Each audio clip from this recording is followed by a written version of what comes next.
Hello everyone, welcome back to the channel Ashima classes. तो आज एक फिर नए इंपॉर्टेंट टॉपिक के साथ business letter writing. Business letter writing कैसे की जाती है?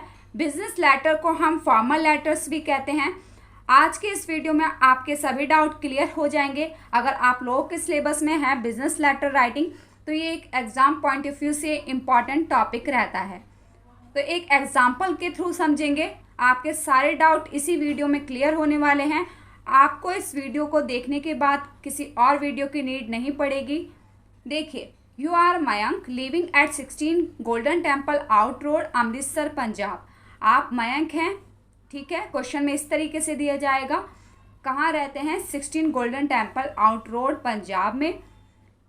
आपने एक रेफ्रिजरेटर परचेज किया है। You bought a refrigerator from Electronic World. कहाँ से? इलेक्ट्रॉनिक वर्ल्ड से, जो कि है जोशन मार्केट में, अमृतसर पंजाब में। Write a letter of a complaint. Complaint letter लिखना है टू द डीलर, डीलर को, about the refrigerator which is not working properly. Refrigerator के ऊपर कि रेफ्रिजरेटर जो है वर्क नहीं कर रहा है प्रॉपरली। ओके, तो आपको क्वेश्चन समझ आ गया होगा। आपको कंप्लेन लेटर लिखना है। सबसे पहले ये जान लेते हैं बिजनेस लेटर्स लिखे किसको जाते हैं। किसी फर्म या कंपनी को हम बिजनेस लेटर लिखते हैं। फॉर्मल लेटर्स जो होते हैं किसी फर्म या कंपनी को लिखे जाते हैं।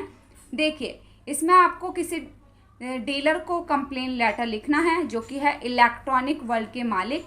देखिए, फर्स्टली आप अपना एड्रेस लिखेंगे। इसमें आप कौन है? मयंक। तो मयंक का एड्रेस यहाँ पर लिख देंगे, प्लस डेट लिख देंगे एक लाइन छोड़कर आप। तो मयंक का क्या एड्रेस था? 16 Golden Temple out road Amritsar Punjab.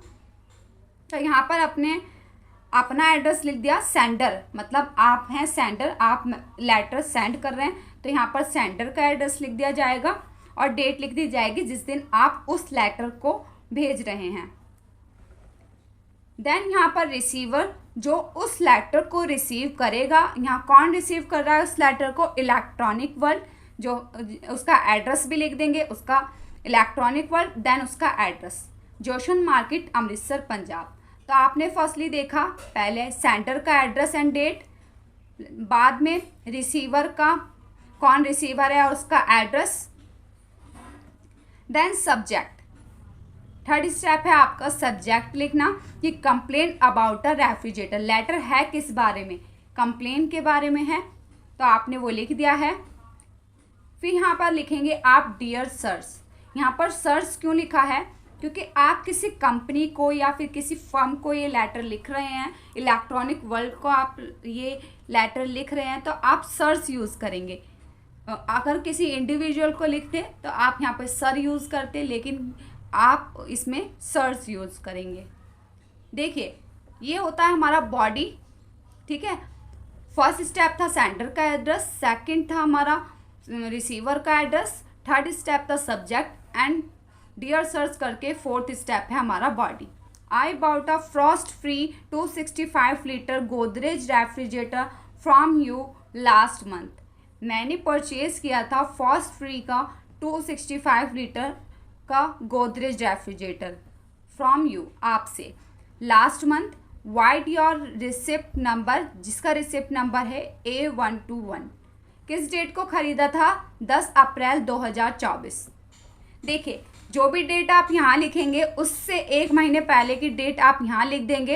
एक दिन का ऊपर नीचे चल सकता है, जैसे मैंने यहाँ 12 मई 2024 लिख रखा है, तो आप यहाँ पे 10 अप्रैल 2024 लिख सकते हैं। तो आप जो डेट ऊपर डाल दें उससे एक मंथ पहले की डाल देंगे, क्योंकि आपने लिखा है लास्ट मंथ आपने परचेज किया था। Okay, Having used it about a month, I found that the freezing section of the refrigerator is not working properly. एक महीने यूज़ करने के बाद आपने उसमें देखा कि जो फ्रीजिंग सेक्शन है रेफ्रिजरेटर का वो अच्छे से वर्क नहीं कर रहा। तो आपने कब परचेज किया था, क्या उसका बिल नंबर है? यहाँ कैश मेमो भी लिख सकते हैं, ठीक है, बिल नंबर की जगह, और आपने उसमें क्या प्रॉब्लम है ये बता दी। नेक्स्ट आप उनसे रिक्वेस्ट करेंगे, I therefore request you to replace the piece one with a new one. आपसे रिक्वेस्ट है कि मुझे इस पीस की जगह नया पीस रिप्लेस कर दीजिए। The refrigerator has been given 2 year warranty against any technical fault.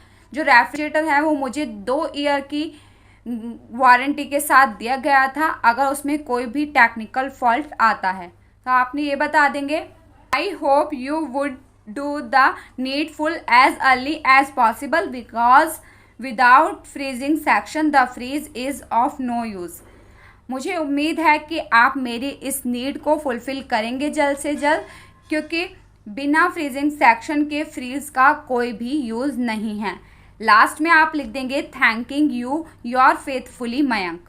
Okay, तो देखिए without freezing section the fridge is of no use. अगर आपको एग्ज़ाम में इंग्लिश नहीं बनानी आए, अगर किसी और टॉपिक पर आपको लेटर दे दिया गया है तो आप एक लाइन और यूज़ कर सकते हैं इसकी जगह। It is difficult for us to do without it. तो सभी के लिए ये लाइन यूज़ हो सकती है। जैसे आपको रेफ्रिजरेटर की जगह वॉशिंग मशीन दे दिया गया, एलसीडी दे दिया गया, ठीक है। देखिए एलसीडी पर आपको दे दिया जाएगा तो आप क्या करेंगे, बाकी सब सेम रहेगा। आप यहाँ पर एलसीडी के बारे में लिख देंगे, और एलसीडी को लीटर्स में तो नापा नहीं जाता, इंचेस में नापा जाता है। तो आप लिख देंगे कितने इंच की वो एलसीडी है, ठीक है, कौन सी कंपनी की है, एलजी की है, किसकी है ना, तो वो लिख देंगे आप। लास्ट मंथ ये सब ऐसे रहेगा, और बिल नंबर भी ऐसे लिख देंगे। 1 महीने पहले की डेट लिख देंगे, और बाकी सब सेम रहेगा कि वो अच्छे से वर्क नहीं कर रहा, यही लिखेंगे आप सेम। और देन आप इस सेकंड पे आप अपने उसको रिप्लेस करने की बात करेंगे कि इसमें मुझे 2 ईयर की वारंटी दी गई थी, सेम रहेगा ये सब भी आपका। बस आपको जहाँ रेफ्रिजरेटर लिखा है वहाँ एलसीडी लिख देना है, और यहाँ पर भी आप सेम यही यूज़ कर लेंगे। I hope you would to do needful as early as possible because freezing section की जगह मैंने जो लाइन बताई है आप वो लिख देंगे। It is difficult for us to do without it. तो इतना कर देंगे आप, अगर किसी भी टॉपिक पर आपको ये लेटर लिखने को आ जाए। आई होप आप लोगों के लिए वीडियो हेल्पफुल रहा होगा। वीडियो हेल्पफुल रहा हो तो please like, share and subscribe this channel. Thanks for watching.